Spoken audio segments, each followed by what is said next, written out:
সেটি হচ্ছে ইফতারির পূর্ব মুহূর্তে দোয়া করুন। এটা ভুলে যাওয়া যাবে না। প্রতিদিন ইফতারিকে সামনে নিয়ে আমরা দোয়া করব, কারণ হাদিসে এসেছে সালাসু দাওয়াতিন মুস্তাজাবা, 3 ব্যক্তির দোয়া আল্লাহ তাআলার কাছে কবুল হয়ে যায়।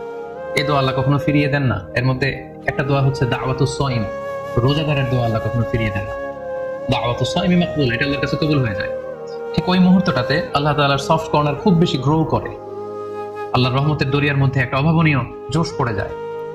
আল্লাহ তাআলা এই দৃশ্যটাকে খুব দেখতে পছন্দ করে যে বান্দার সামনে খাবার নিয়ে বসে আছে, শরবত নিয়ে, পানীয় নিয়ে বসে আছে, ক্ষুধায় তৃষ্ণায় সে জর্জরিত, সে চাইলেই সামনে থেকে নিয়ে মুখে তুলে খাবারটা খেতে পারে, কিন্তু সে আমার ভয়ে খাচ্ছে না। তখন আল্লাহ তাআলা এই দৃশ্যটা দেখতে বড্ড পছন্দ করেন। ঠিক এই মুহূর্তে আপনি যখন বুদ্ধি করে আল্লাহ তাআলার কাছে চাইতে শুরু করবেন, কায়মনো বাক্যে চোখের পানি ছেড়ে, আপনি চাইতে দেরি হবে, এই দোয়া আল্লাহ তাআলার কাছে কবুল হতে দেরি হবে। তাই এই ভুলটি যেন আমরা না করি, এই বরকত যেন আমরা মিস না করি। প্রতিদিন খেয়াল করে, সম্মানিত দিনী ভাই বোনেরা, খেয়াল করে ইফতারের পূর্ব মুহূর্তে দোয়া করুন।